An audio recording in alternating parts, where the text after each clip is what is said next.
নমস্কার বন্ধুরা, সরাসরি চলে এলাম সুপ্রিয়া ইউটিউব চ্যানেলে তোমাদের সকলে ভালোবাসা ও আশীর্বাদ নিয়ে। আজকে কোলা মোচা কীভাবে কাটতে হয় সেটা জানাতে। তো কোলা মোচা দেখো, গাছ থেকে টাটকা কোলা মোচা কেটে নিয়ে চলে এসেছিলাম। তো সেটার এবার কাটার কী নিয়ম, তো কাটতে গেলে কি করতে হয়, কোলা মোচাটাকে ওপরের যে শক্ত লেয়ারটা আছে সেই শক্ত লেয়ারটাকে কেটে ফেলতে হয়।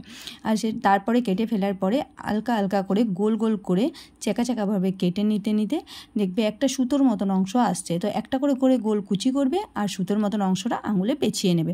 এরকম করে করে করে করে কোলা মোচাটা অর্ধেকটা কেটে একটা পরিষ্কার পাত্রের মধ্যে রেখে দেবে।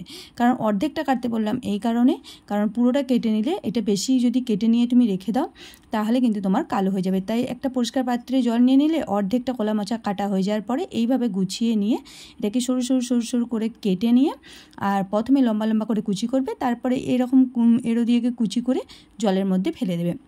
তাহলে অনেকটা একসঙ্গে জমে গেলে কালো হয়ে যাবে। সেই কারণে এটা সারা হওয়ার পরে আবার যে অর্ধেকটা কলা মোচা থাকবে সেই অর্ধেকটা কলা মোচা কাটতে আরম্ভ করবে। তো দেখো যেভাবে কাটতে হচ্ছে ভালোভাবে আমি দেখিয়ে দিলাম, যারা জানো না তারা ভালোভাবে দেখে নাও, আর যারা জানো তারা তো কোনো কথাই নয়। কোলা মোচা যেমন খাওয়ার পক্ষেও উপকার, খেতেও টেস্টি, মানে সব দিক দিয়েই ভালো। আর তার সাথে এবার তোমাদের সমপরিমাণ আলু তোমরা দিয়ে দেবে। আমাদের বাড়িতে যেহেতু মা বাবা হাজব্যান্ডের সুগার, সেই জন্য আমি কম পরিমাণ আলু দিলাম। তো দেখো আর একটু ভালোভাবে আমি দেখিয়ে দিচ্ছি কোলা মোচাটা কাটার পরে আমার কেমনভাবে কাটাটা হয়েছে। তো দেখতে পাচ্ছ সরু সরু করে, এর থেকেও যদি তোমরা সরু কুচি করতে পারো তাও করবে। আর দেখো কোলা মোচার খোসাগুলো এখানে পড়ে রইলো, এগুলো এবার বাইরে আমি নিয়ে গিয়ে পরিষ্কার করে ফেলে দেবো। চলো টাটা বাই বাই। কেমন লাগলো সব প্লিজ জানাবে।